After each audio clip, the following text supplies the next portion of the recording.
Hey everyone, this is Derek Clavin, and welcome back to episode 18 of How to Practice Jazz Guitar Efficiently. I'm going to begin like I usually do by saying that if this is the first video that you've ever seen on this channel before, I'd really recommend that you go back to episode 1 and go in order if you really want to learn the most from this channel, because I'm basically giving you a complete jazz guitar course, okay?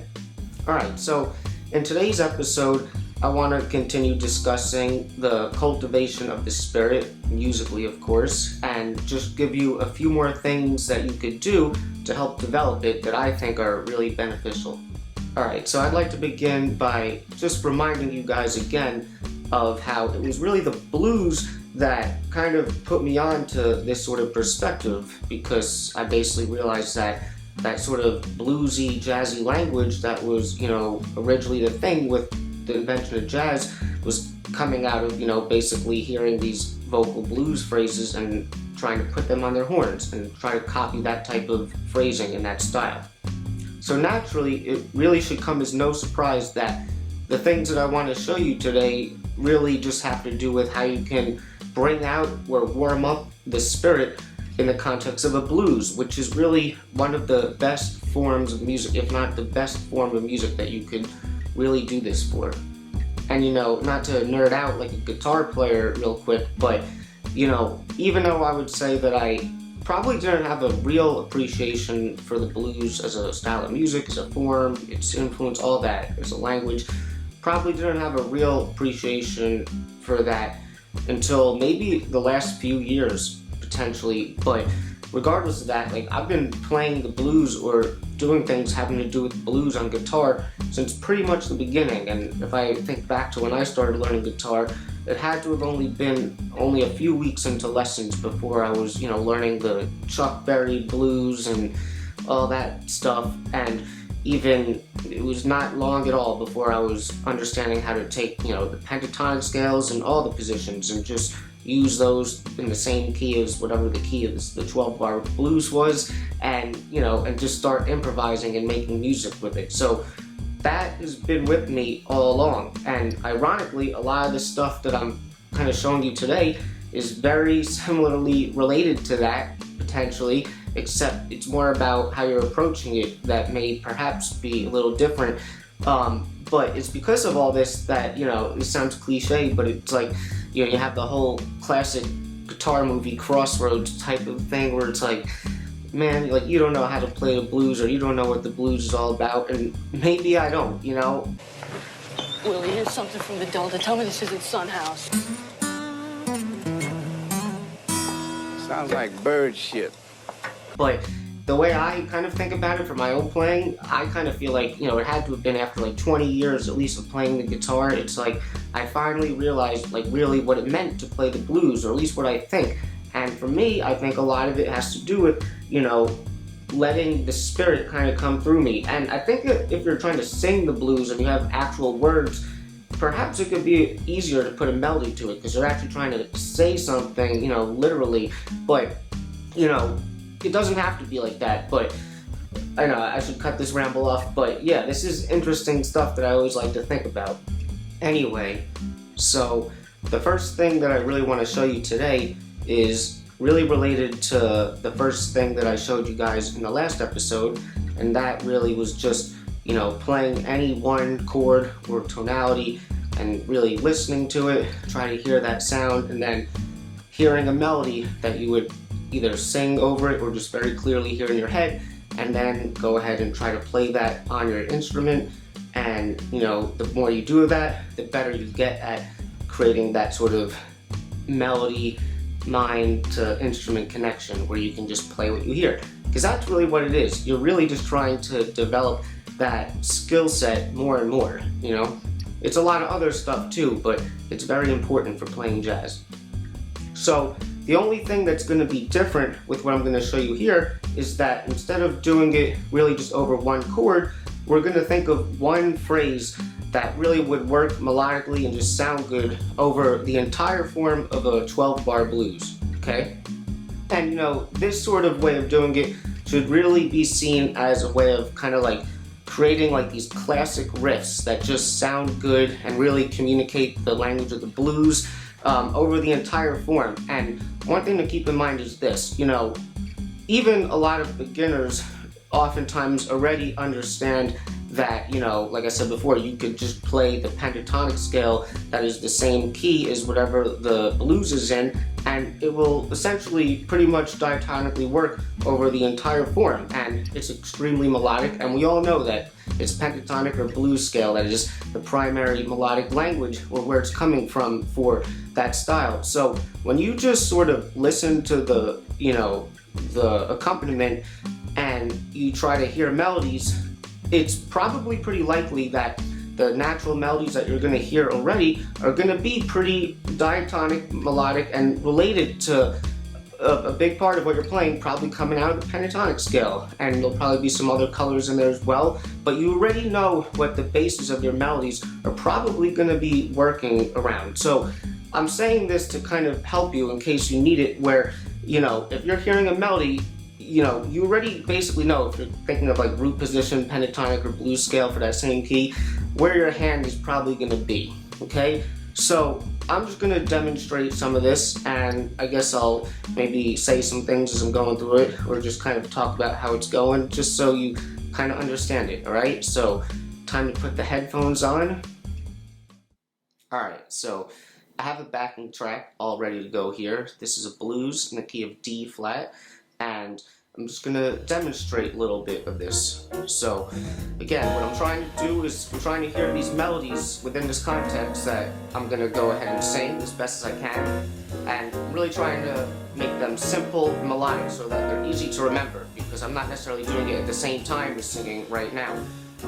So I really want them to be these really melodic riffs that work over the entire form of the blues, and I may vary it a little bit if I'm like milking it, if I got it down already through the rest of the course. I may take it other places if I'm feeling it, wherever the spirit wants to go. But if I don't get it right the first time, I'll just keep getting it, because I'm trying to develop the ability to really play what I'm hearing in my head. So you do want to try to get it if you can. So da da da da da da da da.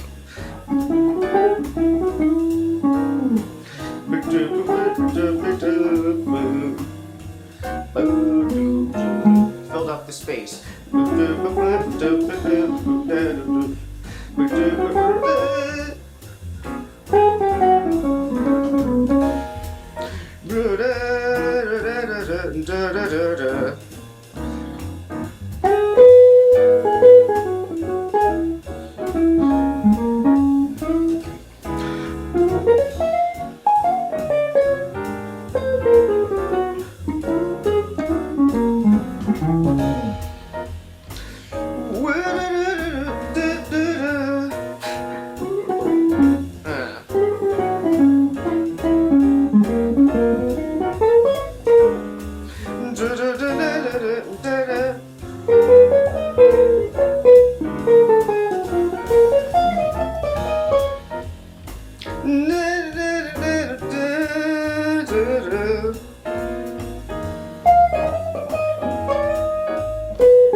You get the idea? Okay, so I hope that you found that enjoyable. Now, before I move on to the next thing, I just want to make some final points on this. So, first of all, if you were listening to that type of thing and you thought that that may be too difficult for you, or maybe even that you wouldn't be able to hear those kinds of melodies, what I would say is, first of all, that's okay. You just gotta keep putting in the work, and if you do the right things, you will progress. But also, I would say what everyone always says and what I say, that, that's why you really got to be listening to this music, because you're really just trying to familiarize yourself with this language. And the more jazz and even blues that you listen to, the more I think that you'll be more easily be able to hear these types of phrases when you're listening closely within a certain musical context, okay? So, I wasn't always able to hear, these types of lines either, and even what I played there, I don't think it was anything special. It was just in the moment. But that would be my main piece of advice to that, is just to keep listening to this music, like I've said in other videos, so that you do sort of acquire a stereotypical picture in your head of what this style is supposed to sound like, okay? And then I would also say that, if you did think it was difficult, and I could see that because, you're trying to sing a whole phrase and then, copy it or figure it out, like, all the notes and everything, and it really depends on your skill level. But ironically, the thing that I'm going to get into next, I think, is actually more of a fundamental thing that you could do that really starts you at like a baseline of simplicity, and then you sort of build upon it from there. So you may be thinking, oh, well, why didn't I start with that? Well, I tend to do things backwards and weird sometimes, but I guess I want to do the other thing first because it was more related to what I talked about in the last video. But nevertheless, this next thing here will really break it down so that you can develop the spirit in a clear and doable way, all right?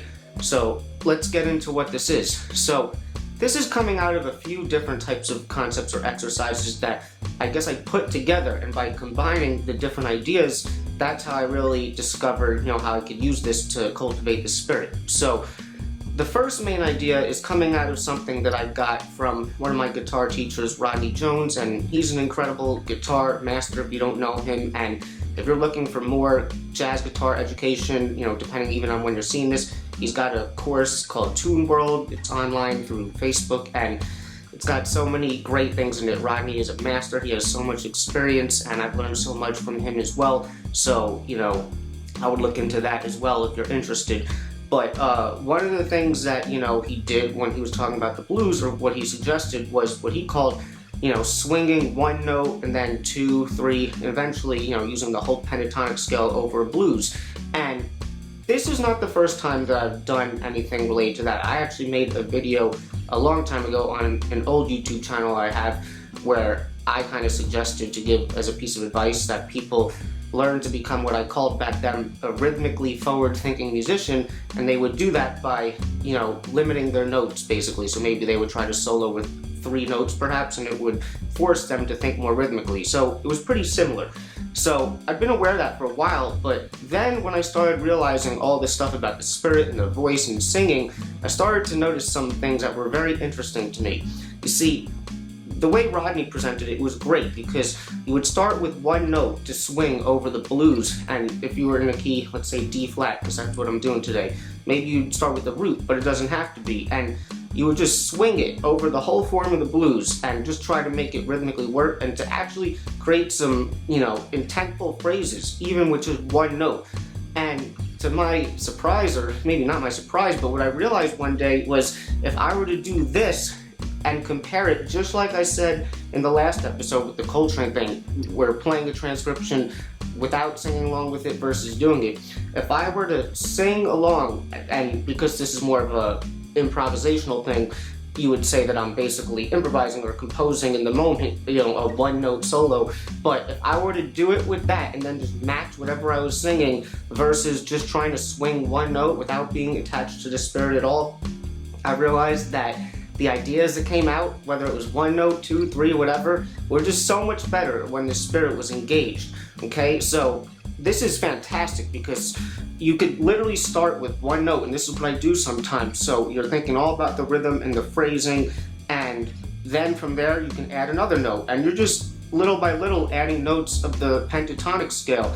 And by keeping it simple and starting from a place of simplicity and then building upon there, it makes it a lot more easier, I think, to really focus in on what you're trying to do, which is cultivate and warm up the spirit. And by limiting your note choices and all that, it basically gets rid of a lot of the other distractions or possibilities of other things that you could be thinking about while you're playing, So rather than continuing to ramble about it, let's just get into the demonstration. Alright, so I'm going to get right into this demonstration here. I'm going to be using the same D-flat blues backing track, and the way that I'm going to do this, I think, is I'm going to start with just one note, like I said, and only for the first course, I'm going to do this without the spirit, just so we have something to compare it to. And then the next course, I'm going to stay at one note, but I'm going to add the spirit now. And then from there on, I'm going to keep doing it with the spirit and progressively add more notes, starting with 1, 2, 3, and just adding more notes from the pentatonic scale and keeping that restriction until at the end, hopefully, I feel more free and connected to the spirit. Alright, so let's see how this goes. So this first time through, one note without the spirit.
Chromatic note, because I'm hearing it. Other notes.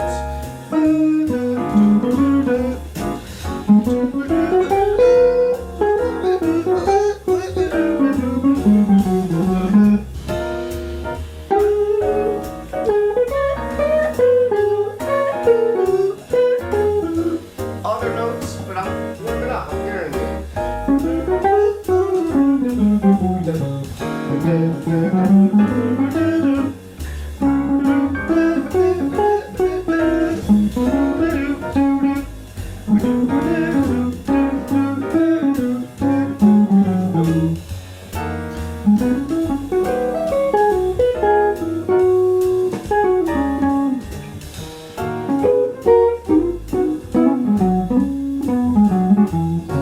Get it? Just like when you're a beginner, playing, pentatonics over blues, but just engage with the spirit. It's a great thing.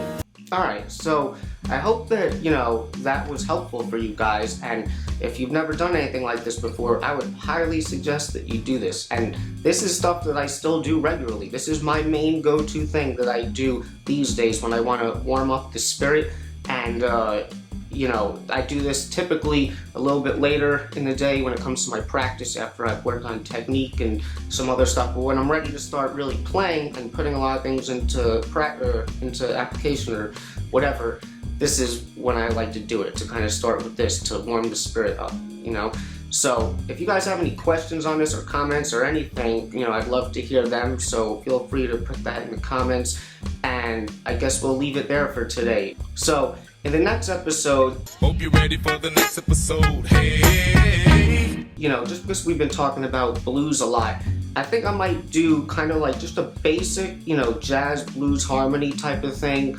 Nothing crazy, nothing that hasn't been done before, just for anyone who may be at a beginner level, just to help them out so they don't have any confusions, perhaps, if they know what a regular blues is like, but they haven't really studied a jazz blues yet. We should just do that, okay? So anyway, If you guys enjoyed that video, I would appreciate giving it a like. I mean, come on, how could you not like the fact that I finally figured out how to make the font look good in my videos? I mean, I finally just decided to Google. And perhaps consider subscribing and becoming a contributor to Patreon. And I will see you guys in episode 19. Swinging and playing the blues. That's what we about. I try to help you.